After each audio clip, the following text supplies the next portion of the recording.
Bismillahirrahmanirrahim. Naeem's Virtual Academy खुश आमदीद. I am Aftab Hussain Samo. Today is lecture number 17 and the topic is the current affair of Europe continent.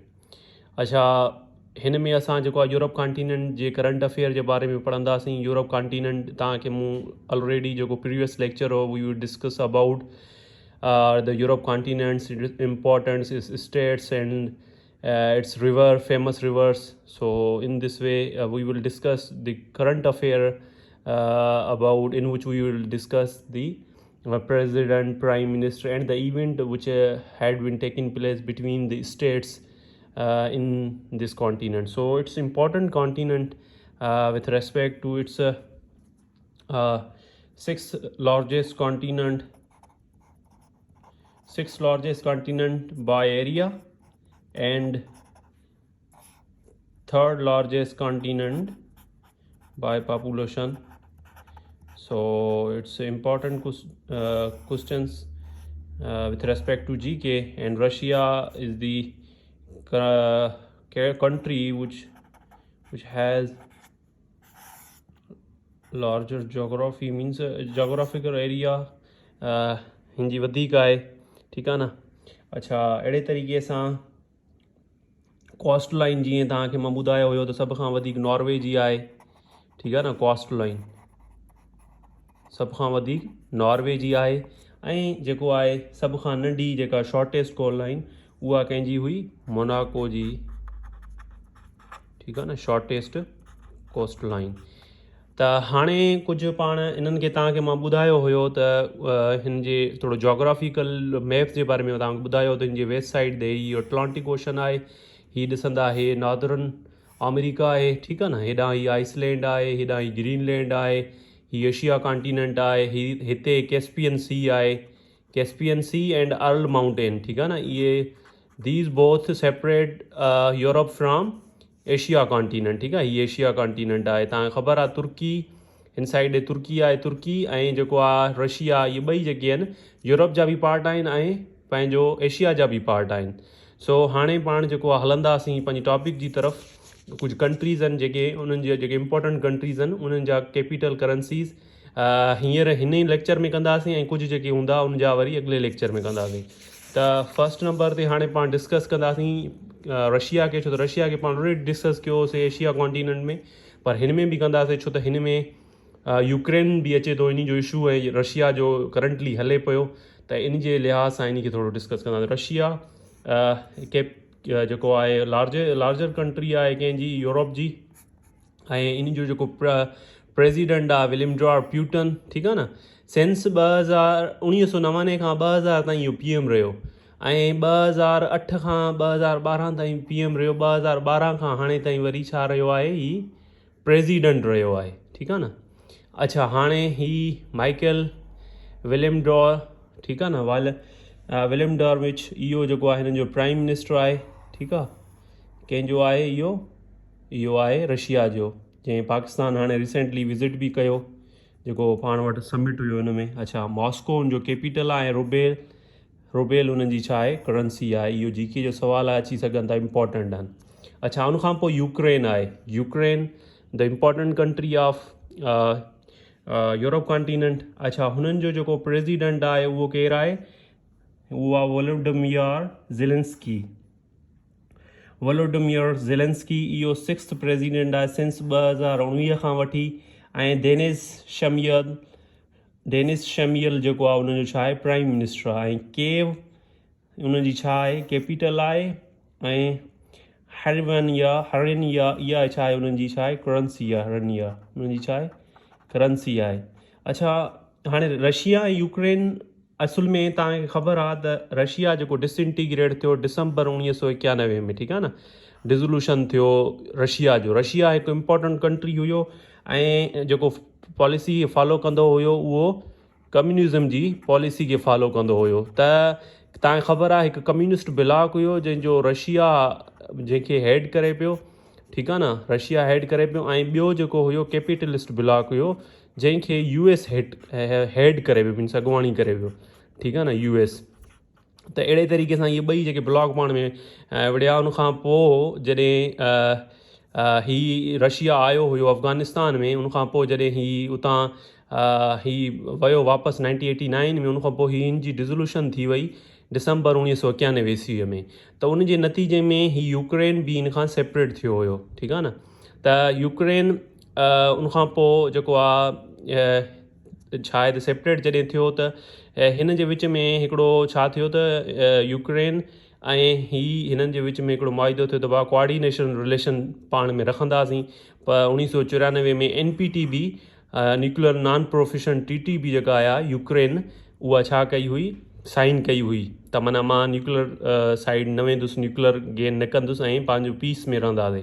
अच्छा, उनखां पोइ छा थियो जो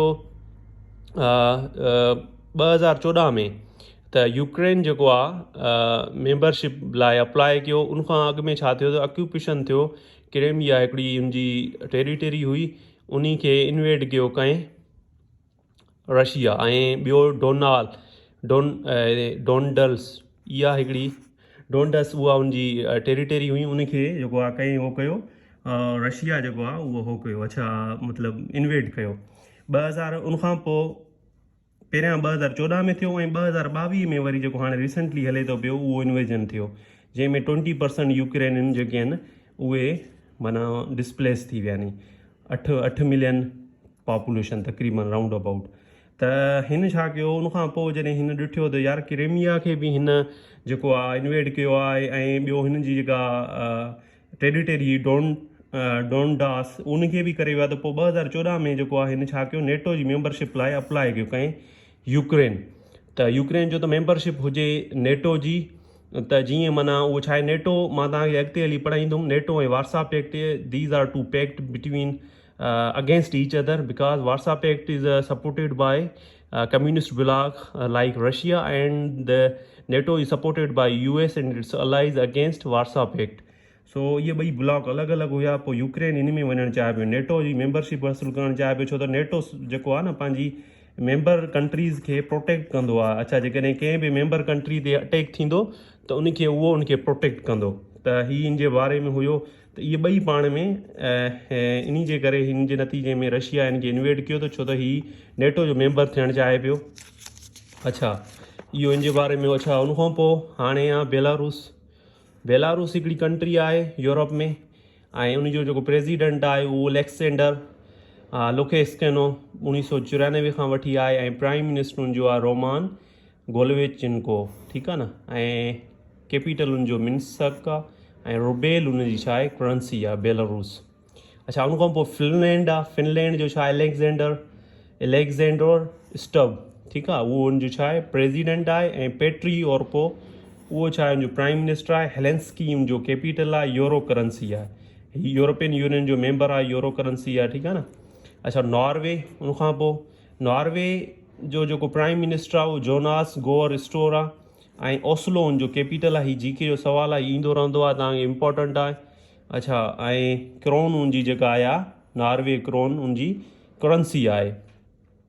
अच्छा, उनखां पोइ तव्हां वेंदा स्वीडन ते, त स्वीडन जो जेको आहे ही ओलफ क्रिस्टेंसन, इहो छा उनजो प्राइम मिनिस्टर आहे, ऐं एस्ट्रोलॉग उनजी जेका आहे छा आहे कैपिटल आहे, ऐं स्वीडिश करोना उनजी करेंसी आहे।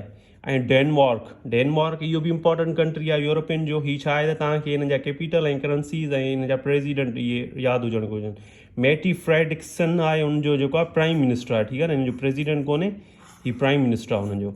ऐं कोपेनहेगन उनजी कैपिटल आहे, ऐं डेनिश करोन उनजी छा आहे करेंसी आहे। उनखां पोइ पोलैंड छा आहे, पोलैंड हिकिड़ो कंट्री आहे, ऐं हीअ बि कम्युनिस्ट ब्लॉक जो मेंबर रहियो आहे वार्सा पैक्ट में, मतिलबु कंहिंजो रशिया जो, ठीकु आहे न।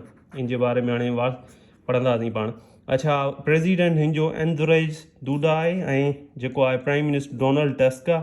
तव्हां वार्सा पैक्ट जे बारे में ॿुधो हूंदो, वार्सा इन जो कैपिटल आहे, ऐं पोलिश ज़्लूटी इन जो छा आहे करेंसी आहे। हाणे पाण थोरो न वार्सा पैक्ट ऐं उनजे बारे में पढ़ूं था। त Warsaw pact collective defence treaty थी establish by Soviet Union and 7 other countries, ठीकु आहे न। उहो सेंट्रल ऐं ईस्टर्न यूरोपियन कंट्रीज़ हुयूं जंहिं वार्सा पैक्ट में शामिलु थिया अगेंस्ट कैपिटलिज़म, अगेंस्ट US।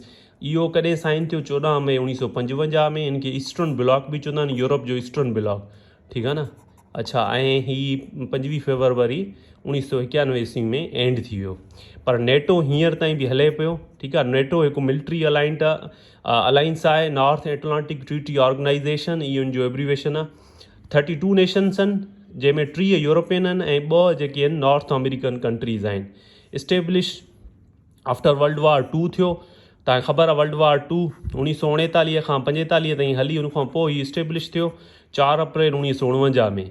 ऐं members agree to defend each other against third party attack. त हीअ जेको आहे तव्हांखे ख़बर आहे हाणे 32 मेंबर आहिनि।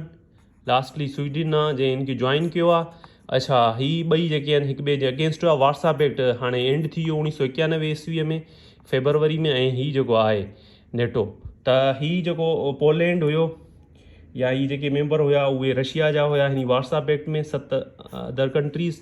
सो हिन जे बारे में हाणे पाण पढ़ियासीं त यूक्रेन हिन खे नेटो खे जॉइन करणु चाहे पियो, छो त नेटो जो जेके मेंबर हूंदा नी उन्हनि खे ही छा कंदा नी, थर्ड पार्टी खां अटैक जेको बि कंदो उनखां डिफेंड कंदा नी। नेटो में जेकॾहिं ही यूक्रेन हलियो वञे हा त इहो लॉस हुयो कंहिंजे लाइ, रशिया लाइ, ऐं नुक़सानु हुयो, इन जे करे हुन उन ते अटैक कयो।